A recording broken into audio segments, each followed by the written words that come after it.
for that one. Another contender, of course, will be keeping them coming the whole weekend. And in the end, Luling having a champion, the best one. I hope you. そういえば、ナドくらいに来て結構経つのに、オイラたちここについて全然。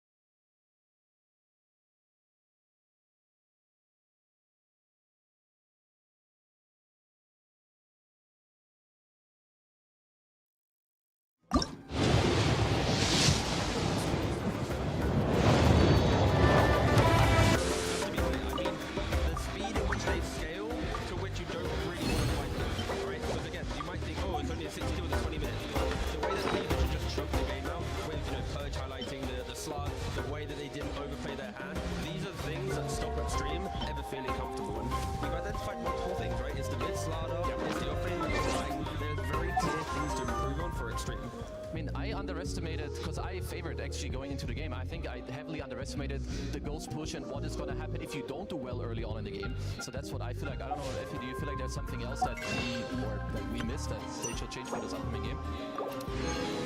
I mean, for XG, I think they just need to draft team fight as well, because there's no way. It was a very one-dimensional draft, which works if your dimension happened, which was you stop the late, you shut down the Lycan. If that doesn't happen, what's your re-entry into the game? They didn't have that plan B. And I think making a plan B is quite simple because they have really wide hero pools on their players. It's not like they're one-tricks on XG. Like, instead of having a Slardar mid, all of a sudden you can have an incredible damage dealer in Leshrac, for example. Instead of having an Undying, what if you have a Suntow who can set up kills for you earlier on? What if you have a Mars who can play with the Leshrac?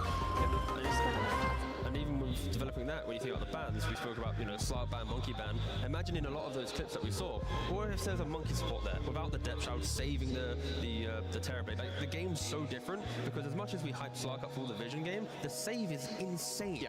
Like, unless you have AoE damage in a way to burst, again, like a Leshrac or something, that has to be respected.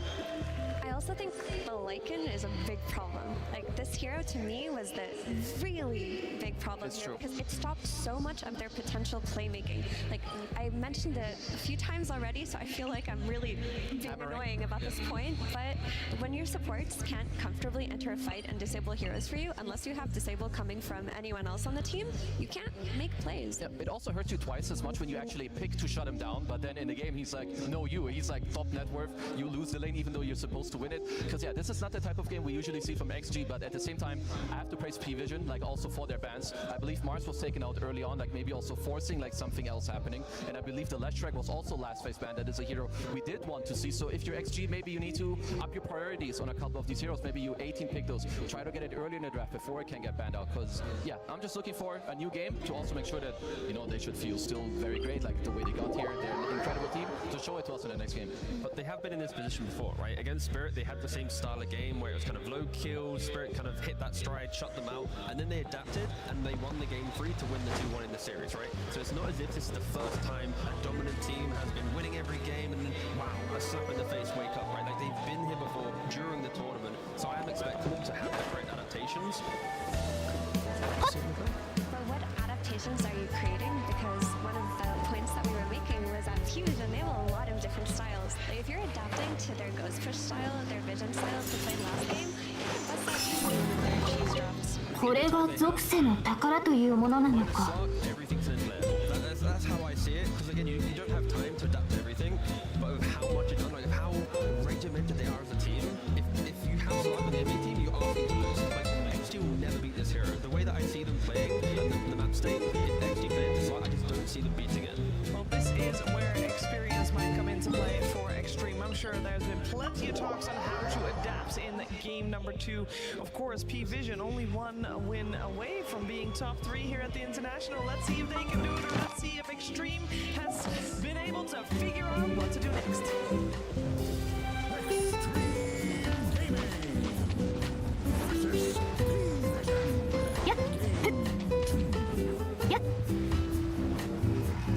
This time around, we did change it up a little bit. We got Extreme still on the Radiant side, P-Vision on Dire, but first pick go in the way of P-Vision. That means Extreme Gaming gets Overwatch pick, and we do have some adaptations. Slark left in the pool, by the way, but we do have a change up with the one of G making it through. This is one of the bets that Extreme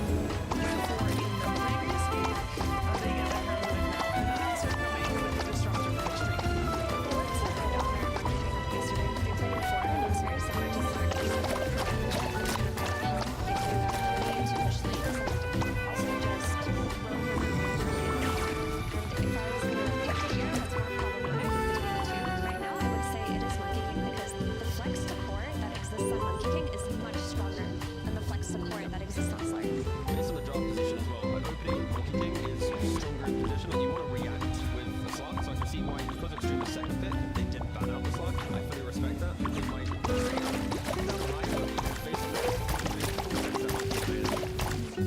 I would also say that both teams should be happy because, like you're saying, Monkey King is the same argument, and I agree with the fact, especially against XM. Sure, he has a couple heroes that would be good against the Monkey King mid later, but you can also kind of out with like for example, we touch on it. Zero is very strong. Would like to see it. But I still like that they do go back to the disruptor. Like, it is still the idea of what you want to do against P-Vision, it's still there. I feel like there was something in the lane and some of the execution where P-Vision just really had their number, so the fact that they run it back, I'm happy with it. Will XG respect Lycan with the single ban they have available? Yes. I hope so. I mean, they could have this idea to run maybe Disruptor plus Ursa instead of Troll, because Ursa will play on an earlier timing on that Troll, and you'll opt into farming for 20 minutes of the game. Yeah. No, I like the point of banning it. I believe it's also somewhat set up. You did take out the reset leading in the first phase. From their side, they do it. よっ具現せよフォークをたたえよ低温調理 They also pick out the fake. So potentially they want to get better. No, they don't. They want to get the storm spear. Potentially that can have the answer to dog that's running away.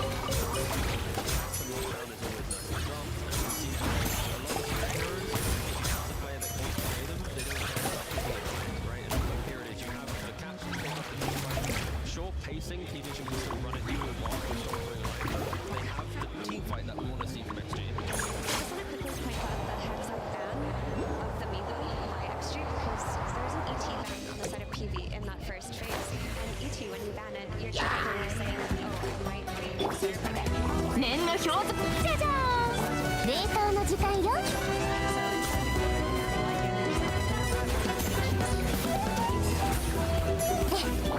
光り輝くがいい表層よ化身となれまだ食弁にゃ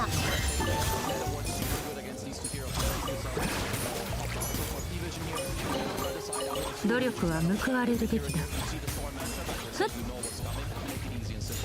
Let's say this is your core for the Pugner 5. You've got Pugner with Life Drain, you've got the Monkey with the Balance Strike Shard to be able to jump out. If Storm gets something support, if you don't kill the Monkey, he's jumping out. If you don't get the Pugner, he's going to Life Drain something or decrypt himself like this. These two supports aren't instant food for the Storm Spray. Like, they're making the game somewhat complicated.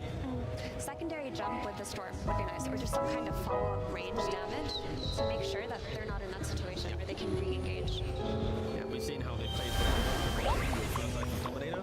So we are now really expecting two helmet dominators in this game for P-Vision. That will be lanes getting pushed out. And XG, they need to find ways to shove ways cleanly. Disruptor doesn't do it. Storm does, but you need at least, I think, 2 more heroes so that you're not forcing the obvious that one guy has to go and do it. Like, it needs to be your entire team naturally doing it. I would say what we're looking at for XG, but what they've been saying too, in my mind, you want the follow-up damage to your storm jump.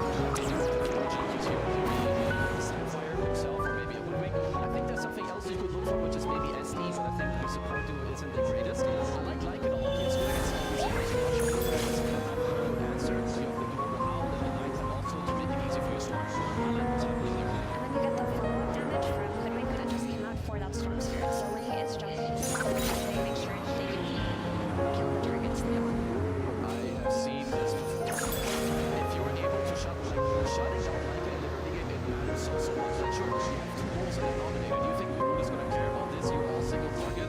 So yeah, this pick is very nasty. And normally, you kind of want to play away from her webs unless you're really strong. But now, when you're playing away from her webs, you're running into 2 lanes that are shoved into you. You then eventually push them out, and all that time, Brain will have that additional item, that additional kind of resource. So it is a really toxic lineup for P-Vision where the map play is just exceptional. It's what they're doing so well to make sure that they are, close to being top 3. Maybe it's a little bit weird, but what would you guys think about actually putting Ame on the Lycan and you pick a new offlaner like Magnus? That can deal with the spiders a little better. Or do you just put the Lycan in the lane? It's like, okay, bro, you do your stuff, you buy your helm, farm your jungle, and you give Ame like the absolute win condition. I wouldn't mind a carry that could also just twin gate. So when Storm gets 6-minute room with a carry twin gating, you just collapse on the tower, take the tower with the Lycan, and then you can play more traditional game. But that is an option for sure. Just I would personally prefer Ame just on a standard offering hero. Yeah. Because a game comes to mind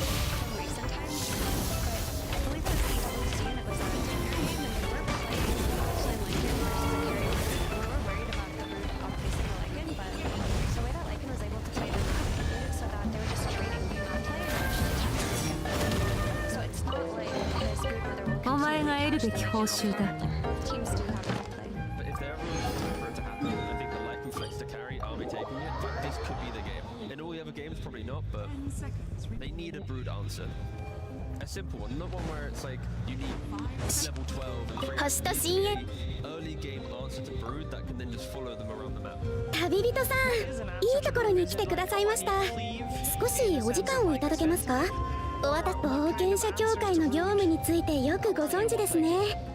ですが残念ながらこの件はそういった依頼とは関係ありません。協会で作った新型のノートをお受け取りください。冒険手帳の主な機能は依頼の完了状況や魔物に関する情報を記録することです。一方でこのノートの役割は冒険者の皆さんが旅の途中で出会った不思議なお役に立てば何よりです。それでは本件はこれにて完了です。引き続き自由な冒険をお楽しみください。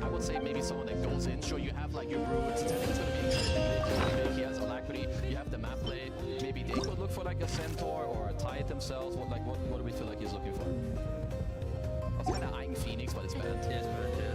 They need more reliable lockdown, I believe, for the Storm Spirit, because we're talking about the raid and everything, but there is the issue of the Storm Spirit on the enemy team. If the game does go to late, your lockdown isn't there outside of the basilisk. They just go for the centaur. It gives you an early stun, gives you save as well. 星と深淵を They're going to be tanky so 無事今日の依頼 two items that every hero buys. 星と深淵 We are harder to kill in the fight, and we want to fight. There's no hero that is, I need to scale, there's no battle heroes, nothing like that. It's just all skirmish in the So, I mean, what I see is you have the Lycan into safe, and if you want, maybe with the Magnus, you could go for the Arme Sven. You want the Brood answer. I don't really care specifically what exact hero is going to come out, but have some damage, maybe be a nice combo for the Wolf Bite, no matter what role the Lycan is in, and be able to also jump. Because right now, it is all on your Storm, so Arme, I'm sure he's going to find the one. Do you guys hate Lifestealer here? I feel like they can map play with Lifestealer and Fest Bombs. It's a good lane versus Centaur. The Rage is going to be very useful against the mischance from Brood. Also a free BKB versus Invoker. Just then there's no hero to stand in front of the tower when Brood comes online. When like two dominators come online plus Brood, Lycan has to kill the hero. He doesn't stand in front of the tower. Storm, Hoodwink, Disruptor. Like, there's no one right now going, don't worry guys, the aggression's coming. And then you follow up. Be it from the off lane, just have to take the fight to PV on the tower. Like eventually take over there, like when Lycan says, okay, I'm gonna do this offlane, I'm gonna jump in, someone's like, okay, when there's a lot of spiders, like I can take it over, Radiant Spire, whether it be your Sven, Alchemist, like whatever, because for now already I feel like XG are set up nicely to give themselves like more kills on the map, you have more playthrough with your two supports in this last game. It's like 1-1. With on the stage. Any XG player, this starts to It's not pretty. Yeah, that was a rough one. We'll see if they have a better shot this game around with the last pick, Bristleback. Now, this is fitting into the category of you want someone to go in and stand there and take everything. Kind of does that job. How are we feeling? I know you're looking a little thoughtful there, Effie. I think it's good. It's a good pick here. It's something that can play into whatever lane Brood is on. It's a low cooldown hero, which I was mentioning is very important. You can really be cooldown dependent versus a Brood Mother lineup. And with that BKB, it's going to be quite strong. So it definitely fits the bill first. Okay, no, he's just going for the Feeding Frenzy facet. Because against big heroes that have regen, like Alchemist and Bristleback, you sometimes go for Necrotic to go for the minus HP regen. But I do think the Broodmother is just going to go for Feeding Frenzy and play normal, but that could have been an option. Ame took Snot Rocket. He might stick with it just because like maybe they're looking to play for like minus armor is quite good against Centaur and you have it from the Lycan too. Maybe he wants to play for more minus armor to then get more damage instead of having Seeing Red, which is what we traditionally see from the carry person. Oh, he switched, thank God. Yeah. I was gonna say, if he stayed on Snot Rocket, I was gonna bet against him. He would have been the first one playing As a carry, Rocket this entire event, but so far Seeing Red is selected. The main question I have, we talked a lot about how P-Vision, they look like they have got good tempo setting heroes. Can Extreme answer this tempo? Do